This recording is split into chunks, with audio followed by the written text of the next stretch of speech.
Okay. All right. So what's up, people? How you doing today? Okay. So hey guys, how you doing? Welcome back to my channel once again. How you all doing? Today's video. Sorry. Hello everyone. Welcome back to my channel. My name is Chinewike of July Style Glam. If this is your first time here with me, you are absolutely welcome. And if you already subscribed to this channel, thank you so much. And I want to say thank you to those of you who have subscribed. I need your subscriptions. Let's make this let's grow this community. All right. So thank you all so much. And I also want to appreciate the comments you all leave on my videos. It's absolutely amazing. Thank you. Right. Today's video, we're going to be talking about, I'm sure many of you have heard this before, but I'm going to be talking about why do I always say, that when you are in a relationship or when you're about to start a relationship, to keep away from intimacy as much as possible. And when I say intimacy, I mean, and why do I say that? And I'll give you the reasons why. I've said in a couple of videos, and I actually said I'm going to keep repeating that in a lot of videos that I keep saying I'm going to be doing. And one of the reasons is simply because of the fact that, intimacy is what it is, intimacy. And so by virtue of the fact that you are sharing a piece of you with someone, what happens is that you leave a part of yourself with that person. Okay? Like it or not. And that is why it's always, when you are asked about certain things that happen to you in certain relationships, you always remember. You don't forget. It happens. You remember what happens. So that's why I say what I say. And so one of the biggest things, or one of the biggest takeaways of this is that, by virtue of the fact that you get to, become intimate with someone, you get to leave a part of yourself with that person. And when you leave a part of yourself with that person, ties are created. And then we are going to be thinking about how to break those ties. So I want to give an example, and some of those ties could be children. Some of those ties could be the fact that there is something you feel this person is giving to you that you can't get somewhere else. And this happens to a lot of women because, like it or not all men know how to straff. It's true. And so for women, when you find someone who can do it, who can get it down good, it's hard to let go. It's very, very difficult to let go. There's an angle I'm coming to with this. It's very difficult to let go, and so it's always important that you have, you're seen and you're, all the red flags, and not just red, but you're seeing the things that are, you are going to be dealing with, and if you're willing to deal with them or not. Okay. And because this happened to me, that's how I know, and so, in my dating life, I recall then that I always felt that, listen, if you like someone, what is the big deal? Why wait? You like the person, so you do what you have to do. But no, you see, my mind did not tell me that, what about this person? Do they really like you, or they're just there because of what you are willing to offer? I never thought of it that way. And so I recall on this occasion, and one thing I always had as a weakness was tall guys. I had a crazy weakness for men who are tall. And so I recall this guy I met, and the truth be told was that I had been eyeing him for a while. And so he walks up to me and I was like, yay, why not? I wasn't asking questions. I wasn't doing any of those. I was like, oh, finally, this guy that I like has walked up to me. And it didn't, guys, I think it was just a week, and, we had gotten down. Now, this is someone that had been like, oh, he's this, he's that. Oh my God, he's tall, he's this. I think I even wrote, I hope I'll find that diary. I even wrote a poem about him. I used to write poems before in another, in another dimension. So I actually did write a poem about him in my diary at the time because I had this diary that I used to write stuff. And you see, that was about writing your list. And I didn't, no one taught me that. I just did it. And I stumbled upon that diary some years ago, and wait, lo and behold, almost everything on that list, I had it. Almost everything. And I'm like, what? Crazy. Anyway, so I I write a poem about him, and I recall the title of the poem was "The Enigma Man" because that's how I saw him. This enigma. And then I think just 3 weeks. It seemed everything was going on well. Now, one thing was quite obvious, and I didn't think about it, was the fact that I was spending quite a lot in that relationship. And I wasn't thinking about it. Are you playing? And What that type is of play is something that I used to do before. And I'm going to do another video on that, on why you shouldn't spend money on any man. And I didn't think about it. And I was spending,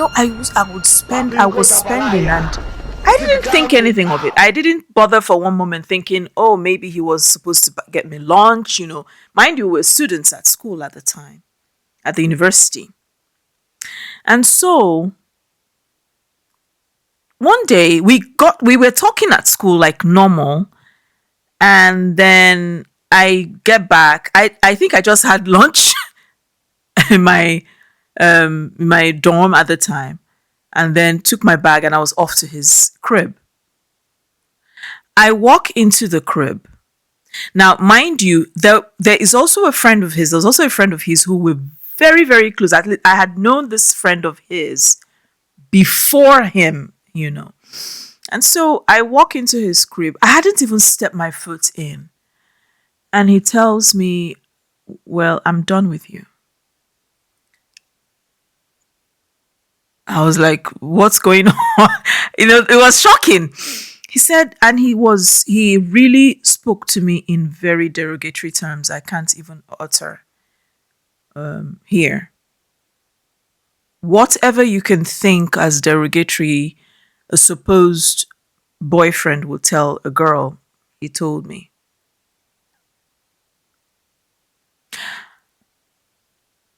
Shock was an understatement. He said, well, he just wanted a piece and he got what he wanted. That much I can say. And I walked out of there in a daze. Now, get this. When I walked out of there in a daze, the tears, I was hurt. But would I say I was overly hurt? No, but I was hurt. I was hurt for someone making me feel that way when that was not the intention on my part. And so I got back to my roommates and I started crying. And so, one of them hugged me and said, oh, that kind of thing. And, she's like, it's okay, it's fine. I didn't mourn him. It wasn't a love lost thing, but I felt hurt. And maybe because it was pretty short, maybe that's why. And so I recall in the course of, oh, I've lost my bracelet. And so I recall after a while, there was nothing in my brain telling me, okay, you should sit this one out, wait, that kind of thing. No, and someone else came along. But that one, there was nothing in it. We were just friends. And I recall we went for a party. You remember okay, I haven't told that story yet. So we went for a party. At that time, I was dating. I had my boyfriend I was dating, who had been dating, I mean, the abusive one, because we dated for the rest of my time at school. And so we went for this party that was organized by my friends. They were twins, they're twins. And so they had this amazing party, and we were like, and we all had clothes that we were to wear and make and stuff. It was pretty amazing, that party. I think it's one of the best parties I ever went to. And we got there, and you could think, I mean, the people were there. That party was a rave, and it was fun. So we got there, and while after the party, I mean, when at the time when the party begins to dwindle down, we're saying between the hours of 3 a.m., 4 a.m., it's beginning to dwindle. And I see him, mind you, we're not enemies, we're friends. And I remember I knew his cousins as well. And so we were like, oh, hi, how are you? Fine. And I noticed he's looking at me. And then I noticed, then before that, we danced, actually. We had danced. And I'm like, okay, take care of yourself. And he pulls me. He pulls me towards him. And he looks at me and he says, I'd like to take you home tonight. I'm shocked. And I'm like, sorry? Excuse me? He says, yeah. And I'm like, no, I'm no longer. And I was like, no. I didn't even say I'm no longer available. I just said no. And it was like, no. Excuse me, no. And she's like, well, that I still like him. Like, no. When you're shaking your head, like, no. I mean, if it's, when you say if this one a bad dream, I beg, back to sender. I was like, no. And that was it. And I left. Now, in the course of the time that I was seeing someone else, one thing was clear to me. Because, mind you, my boyfriend may have been abusive. My ex-boyfriend may have been abusive. But there was something he taught me. And that I will not take away from him. He taught me that a man who valued you would work for you. He taught me that a man who was serious about you wouldn't speak to you, you wouldn't be a one night stand, and that if even though you may want to fall back to patterns that are unhealthy for you, told me a good man will stop you and avoid you from causing harm to yourself. He told me that. And I picked up on that. And so when he said that, I was like, okay. And it began to make sense. Now, at the end of the day, there was still a pull towards him, in the sense that evening or that night or that morning when he asked me, some part of my brain wanted to say yes. I don't know why. Some part of my brain wanted to say yes. But I said no, because I just knew it didn't make any sense. And lo and behold, I also began to understand the risk of intimacy and and why it should be, in fact, it is delayed gratification, because the longer you hold back on it, the better.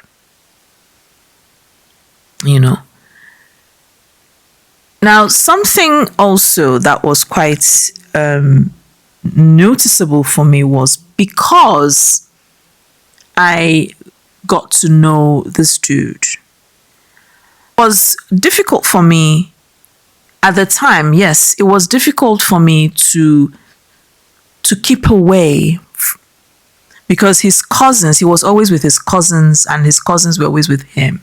Where I saw his cousins were there.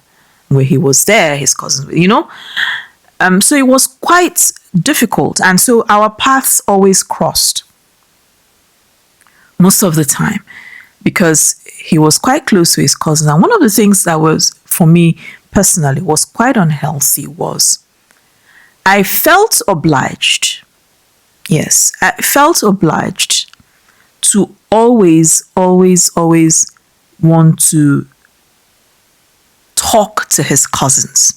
I always felt obliged to do that. I don't know. I just felt obliged. And, like I always say that, age has nothing to do with, growth or evolution and wisdom. It has nothing to do with that. It's your experiences that add, value to all of that. And so it became quite clear to me, but not immediately. And so I realized that, and it was hard for me. Even, you won't believe it, even when I went to do my paramilitary service, what we call the NYC in Nigeria, his cousin happened to be in the same state I served. And again, same thing. I felt, this obligation to speak to him, And so that's the thing. That's one of the reasons I say that, having intimate relations could be detrimental, because you would always feel that, you are kind of indebted to this person or whatever it is they represent somewhere, somehow. It's happened to me more than once. It's not just this person.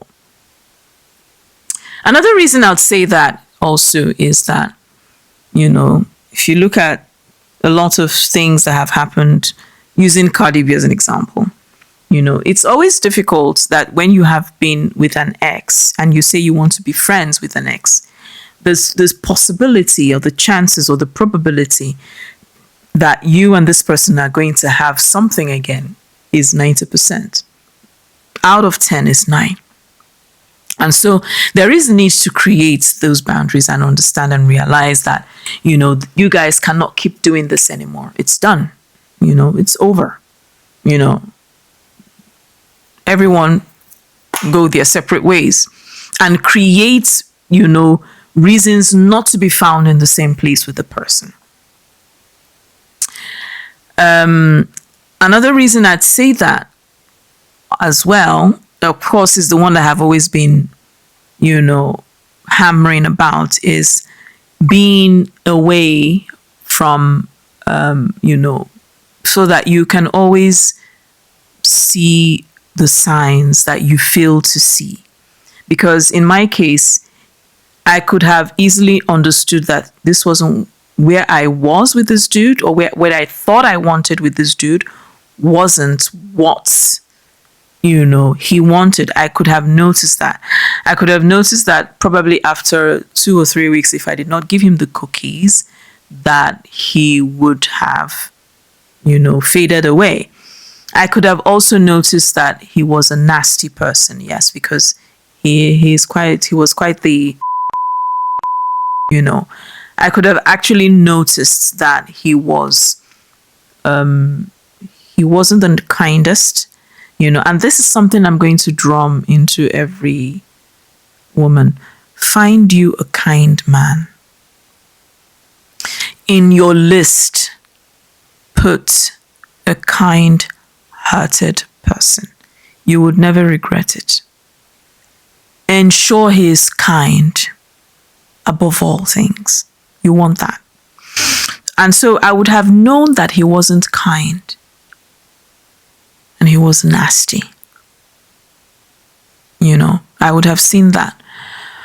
Another thing, again, that I would say is that keeping away from the cookies, it's not a power trip for you. Don't get it wrong. It's not a power trip. it's just you being able to balance a situation where you like someone, but you are keeping yourself in this position and doing the work. So you're doing the work of getting to know this person. Spend time conversing, spend time speaking to each other, spend time going out, taking walks, spend time, asking those questions that are very, very, very uncomfortable. I have a friend of mine. He keeps calling me and keeps telling me that he really wants a woman, blah, blah, blah. And I keep telling him that he should, go make money and forget about women for now. He keeps pestering me. He's a lovely person anyway. And so one of these days he comes to me and he told me that he's found someone and she's got a child. I'm like, okay, fine, cool. And so he says to me that this lady does not want to have anything to do. She's not interested in anybody. I'm like, probably you should be listening to her. And he says, no, I like her, blah, blah, blah, blah, blah. We've gone out together. We've had lunch. I'm like, that's not a guarantee. And I asked him and I said, but you also said that she has a child. He says, yes. I said, okay, what are the questions you're asking concerning this dynamic? Because you're saying you're okay, you don't care, she's got a child. But have you asked her your role in their lives when you eventually come in? Have you asked her what will your role be to this child? Have you put yourself in the position of what do I become when I am allowed in?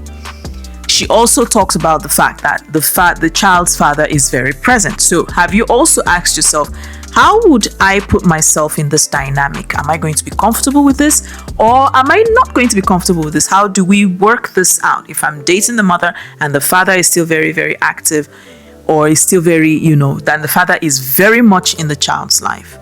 Where